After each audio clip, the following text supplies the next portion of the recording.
ইন্না নাহনু নাযালনা যিকরা ওয়া ইন্না লাহু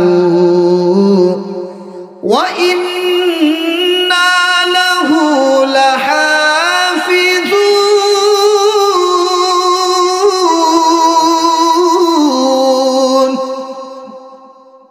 আল্লাহ রাব্বুল আলামিন বলেন, নিশ্চয় আমি আল্লাহ তাআলা কুরআনকে নাজিল করেছি। কে নাজিল করছে? আরো জবান খুলে বলেন কে? আর একটু আওয়াজ দিয়ে বলেন কে নাজিল করছে? এ কোরআন কার বাণী? দুনিয়ার কোন মানুষের লেখা কথা নাকি? কোন কবির কবিতা নাকি? কোন দার্শনিকের কিতাব লেখা নাকি? বলে না না, এটা আমার আল্লাহ রব্বুল আলামিনের কোরআন। এই কোরআনকে বলা হয় কালামুল্লাহ। কার কথা? আরো জোরে বলেন কার কথা? আল্লাহ তাআলার কথা এই কোরআনের মধ্যে।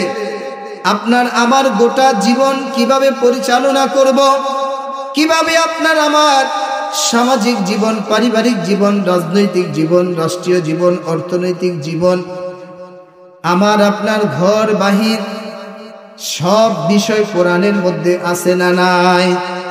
আরো জোরে বলেন আছে না নাই? আল্লাহ তাআলা এই কোরআন নাজিল করলেন এবং আল্লাহ বললেন, নিশ্চয় আমি এই কোরআন নাজিল করেছি। এই কোরআনের সংরক্ষণ করবে কে? আরো জোরে বলেন কে? আল্লাহ রাব্বুল আলামিন বলেন, নিশ্চয় আমি আল্লাহ কোরআনকে নাজিল করেছি, আর আমি আল্লাহর কুদরতি হাতের মধ্যে জিম্মাদারি নিলাম এই কোরআনের সংরক্ষণে। ওই বাচ্চাটাকে একটু থামানো যায়? বাচ্চাটা কার? এই যে জুতাগুলো দিয়ে শব্দ করতেছে, এই বাচ্চাটা যার, একটু নিয়ে যান। আল্লাহ রাসূল সাল্লাল্লাহু আলাইহি ওয়াসাল্লাম কি বললেন? মায়ার নবীর জবানের মুবারক দিয়ে কি কথা বের হলো? নবী বলেন, উম্মতের দল খায়রুকুম মান তাআল্লামাল কুরআন ওয়া আল্লামা। নবী আমার বলেন, যেই বান্দা এই কোরআনকে তেলাওয়াত করবে, কোরআন শিখবে এবং অন্যকে শিক্ষা দিবে, যে কোরআনকে শিখবে এবং অপরকে শিক্ষা দিবে, এই কোরআন যে শিখলো এবং অপরকে শিক্ষা দিল, উভয় ব্যক্তি দামি। উভয় ব্যক্তি কি? কিন্তু দুনিয়ার মানুষ, দুনিয়ার জাগতিক শিক্ষায় যারা শিক্ষিত, যাদের ডিগ্রির ভারে তাদের কোমর বাঁকা হয়ে যায়, ওই ডিগ্রিওয়ালা বান্দা বলে না না, একটা কোরআন শিখনেওয়ালা বান্দা যে মাদ্রাসায় পড়ে একজন আলেম হলো, তার সর্বশেষ দৌড় হলো মসজিদের মিম্বর। কি বলেন?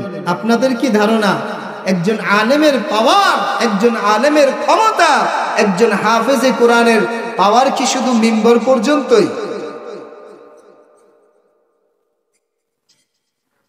রহমতের নবী আমার বলেন, যে ব্যক্তি কোরআন শিখলো এবং অন্যকে শিক্ষা দিল, ওই বান্দাটা কত দামি, কত দামি রে মা! ও পর্দার আড়ালের মায়েরা, আম্মা জানেরা, তালিমুল কোরআন নুরানি ইবতেদায়ী মাদ্রাসার ছোট্ট ছোট্ট নুরানির বাচ্চাগুলো যখন আপনার বাড়ি থেকে, ঘর থেকে বের হয়ে তারা রাস্তা দিয়ে হেঁটে মাদ্রাসার দিকে রওনা করে, নবী বলেন ওই ছোট্ট শিশুগুলোর পায়ের নিচে আল্লাহ পাকের রহমতের ফেরেশতারা তাদের পাখা বিছায়া দেয়। বলুন সুবহানাল্লাহ। একজন ইংলিশ মিডিয়ামে পড়ার ছোট্ট বাচ্চার কথা বলা হয় নাই, কেজিতে নার্সারিতে পড়ে, তাদের কথা বলা হয় নাই যে তারা হেঁটে গেলে তাদের পায়ের নিচে ফেরেশতারা পর বিছায়া দেয়, এটা বলা হয় না। কি বলা হয়েছে? যে আল্লাহর কোরআন পড়ে, আল্লাহর কোরআন শিখতে, ইলমে দ্বীন শিক্ষা করার জন্য যে ঘর থেকে বের হয়ে যায়, তার জন্য আল্লাহ তাআলার রহমতের ফেরেশতারা তাদের পাখাগুলো বিছিয়ে দেয়। বলুন সুবহানাল্লাহ। শুধু তাই নয়, তারা যে পথ দিয়ে হেঁটে যায় ওই পথের আশেপাশে যত কবরগুলো আছে ওই কবরগুলোর আযাব বন্ধ করে দেন আমার আল্লাহ। একজন ছোট্ট নাবালেক নিষ্পাপ বাচ্চার সিনার মধ্যে কোরআন শিখার আগ্রহ কেবল শুরু হলো, সে মাত্র শুরু করলো বিসমিল্লাহির রহমানির রহিম, এভাবে সে মাত্র শুরু করলো। এই শুরু লগ্নেই আল্লাহ তার বরকতে, তার সম্মান আর ইজ্জতে আল্লাহ তাআলা সে যেই রাস্তা দিয়ে হেঁটে গেল আশেপাশের কবরগুলোর আযাব আল্লাহ মাফ করে দেয়। তাহলে যার সিনার মধ্যে এই 30 পারা কোরআন সংরক্ষিত, যার সিনার মধ্যে 30 পারা কোরআন সংরক্ষিত, যে এই কোরআনকে মুখস্থ করলো, তার মূল্য আল্লাহর কাছে কত বেশি, তার সম্মান আল্লাহর কাছে কত বেশি। আবার সম্মানিতা মা ও বোনেরা, আমার যুবক ভাই, ও বৃদ্ধ বাবাজি, ও শরীয়তপুরের আমার বৃদ্ধ বাবাজিরা, আল্লাহ রব্বুল আলামিনের কোরআন কত দামি কিতাব, কত সম্মান, কত ইজ্জত।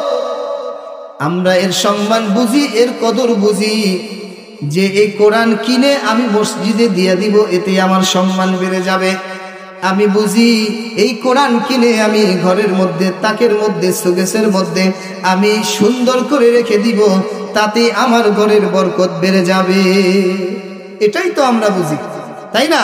আমরা এটা মনে করি, কিন্তু আসলে কোরআন কি এই তাকের মধ্যে, শোকেসের মধ্যে সাজায় রাখার জন্য অবতীর্ণ হয়েছে? কথা বলেন। এই কোরআন কি শুধু তাবিজ বানায়া গলায় দিয়ে তারপরে উল্টা পাল্টা চলবো এই জন্য নাজিল হয়েছে? কোরআন নাজিল হয়েছে পৃথিবীর শুরু থেকে কিয়ামত পর্যন্ত যত বিষয় আছে সকল বিষয়গুলোর সমাধান দিবে কে? এই কোরআন সমাধান দিবে। কোরআনের মধ্যে সমাধান রয়েছে। আল্লাহ তাআলা এই কোরআনকে এমন একটা কিতাব নাজিল করেছেন, এমন একটা কিতাব নাজিল করেছেন যেই কোরআনের শুরুতেই আল্লাহ বলেছেন এটা এমন একটি কিতাব যার মধ্যে কোনো ভুল নেই, কোনো সন্দেহ নেই। কথা বলেন ঠিক কিনা?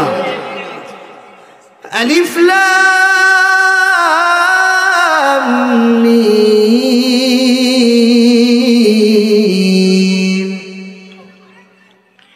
যালিকাল কিতাবু লা রাইবা ফীহি।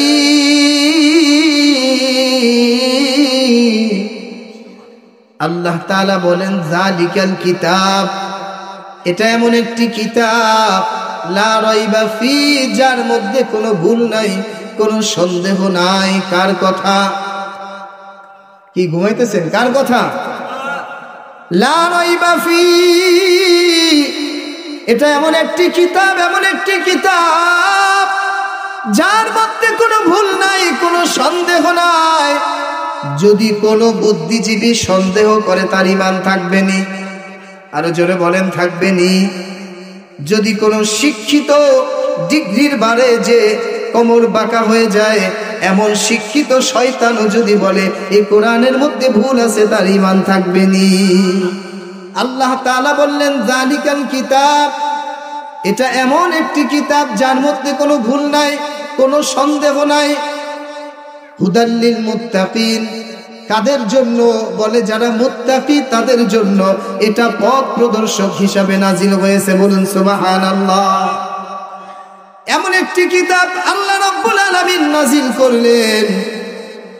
এই ছোট্ট কিতাব 7 বছর 8 বছর বাচ্চার সিনার মধ্যে সংরক্ষণ রাখেন কে? আরো জোরে বলেন, কে রাখেন? ও বাবাজিরা, বৃদ্ধ বাবাজিরা, যুবক ভাইরা, পর্দার আড়ালের মা বোনেরা, আল্লাহ রাব্বুল আলামিনের কোরআন এত দামি কিতাব, যে কোরআনের দিকে তাকাইয়া থাকলে নবী বলেন তার আমল নামায় নেকি লেখা হয়। আল্লাহ পাকের ঘর বাইতুল্লাহর দিকে তাকাইলে সওয়াব, মা বাবা নেক দৃষ্টিতে তাদের দিকে তাকাইলে সওয়াব, সেই কোরআনে মাদ্রাসা এইটা